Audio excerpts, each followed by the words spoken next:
Donc, je suis Jean-Michel Richter, je suis originaire de France et plus particulièrement de Paris où j'ai exercé pendant plus de 30 ans la profession d'expert comptable. Aujourd'hui, je suis dans une démarche de semi-retraite, donc nous passons une grande partie de notre temps au Portugal et bien sûr encore une partie en France. Et j'ai cédé mon cabinet à des jeunes diplômés pour qu'ils prennent la relève. Puisque depuis maintenant une vingtaine d'années, nous avions en fait une résidence secondaire où on venait de temps en temps au mois de juillet, au mois d'août. On a pris goût à la région. Naturellement, je ne vous parlerai pas des belles plages, des falaises, tout l'environnement, le soleil qui est absolument formidable. Donc ça nous a donné le goût de venir nous installer ici d'une façon un peu plus définitive et progressive, bien sûr. Alors nous avons créé maintenant, il y a 1 an et demi, la grande bibliothèque d'Algarve, qui a pour but en fait de fédérer tous ceux qui ont des livres francophones et qui acceptent de les mettre à la disposition de leurs compatriotes de manière à faire une grande base d'échange, une grande base de données, puisqu'on a constaté qu'il y avait une sorte de déficit de littérature française en Algarve. Donc c'est un projet solidaire, un projet humaniste, un projet qui permet de se rencontrer les uns les autres, de faire de nouvelles connaissances. Alors, la bibliothèque n'est pas un lieu physique, mais des lieux physiques, qui est centralisé autour donc d'un blog internet www.biblio-algarve et d'une page Facebook, la grande bibliothèque d'Algarve, au sein duquel vous avez un grand fichier Excel qui regroupe l'ensemble des 650 livres que nous avons aujourd'hui, avec le nom de l'auteur, le nom du livre, plus bien sûr le nom de la personne et ses coordonnées chez qui on peut les trouver. Alors, il y a en fait deux possibilités, soit les personnes qui les détiennent souhaitent les garder chez elles, et elles deviennent point relais, et avec leur téléphone, vous les appelez, prenez contact, vous les rencontrez.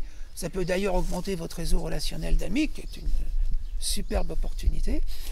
Soit les personnes acceptent de se séparer de leurs livres, elles nous les confient, et nous les mettons dans des centres relais tout au long de la côte, qui sont généralement des restaurants, des salons de coiffure, des pâtisseries, tenus par des Français. Alors on a un choix qui est très éclectique, depuis les grands classiques, Balzac, Flaubert, Stendhal, etc., en passant par la littérature moderne, Le Clésio, Ruffin, Ferrante, et j'ai parlé bien sûr des BD, des polars, on aime beaucoup les polars de l'école Nord, la Suède, grand spécialiste, et on n'oublie pas, à tout honneur, tout seigneur, la littérature portugaise, avec Pessoa, Lobo Antunes, Castelo Branco, etc. Camões, bien sûr, les Lusiades. Et comment, je sais qu'au départ vous viviez sur la côte portugaise, enfin la côte de l'Algarve, plutôt vers du côté d'Albufeira, non, c'est ça? C'est ça, on était à 4 km d'Albufeira, dans cette fameuse maison de vacances familiale et historique. Et maintenant qu'on est un petit peu plus présent ici, on a aussi souhaité se décaler un peu de la côte, de manière à retrouver une certaine tranquillité. Et c'est vrai qu'on est très amoureux de la nature, randonnée, vélo, etc. Donc c'est une région qui s'y prêtait beaucoup plus. Globalement, on est 6 à 7 mois au Portugal et 4 à 5 mois en France pour des raisons professionnelles, puisque je suis toujours professionnellement en France. Et vous, est-ce que vous bénéficiez, par exemple, comme de nombreux retraités qui ont décidé de s'installer au Portugal, du statut résident non habituel qui permet de faire de bénéficier des réductions d'impôts?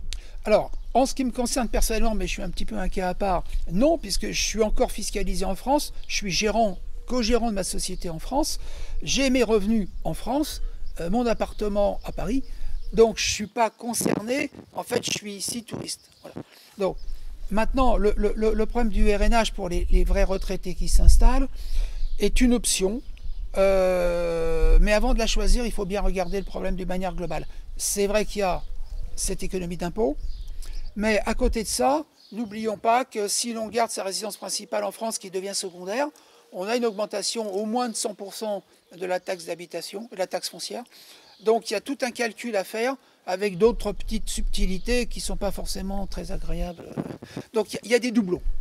Il y a des doublons. Donc je dis c'est à regarder au cas par cas en fonction de la situation de chacun. Il n'y a pas de règle générale qui permet de dire je suis RNH, je réfléchis pas, j'y vais. Non, c'est pas bon. Donc vous, finalement, c'est pas la fiscalité qui vous attire au Portugal? Non, du tout. Du tout. D'ailleurs, moi, je constate que la plupart des gens qui sont ici ne sont pas forcément des retraités à grosse retraite. Il y en a, indiscutablement. Mais c'est surtout le soleil, les falaises, le climat, le paysage, il y a tout, et la douceur de vivre. La douceur de vivre. D'ailleurs, je ne veux pas féliciter, mais toutes nos actions au profit de la communauté amènent aussi un petit peu à une envie de vivre ici.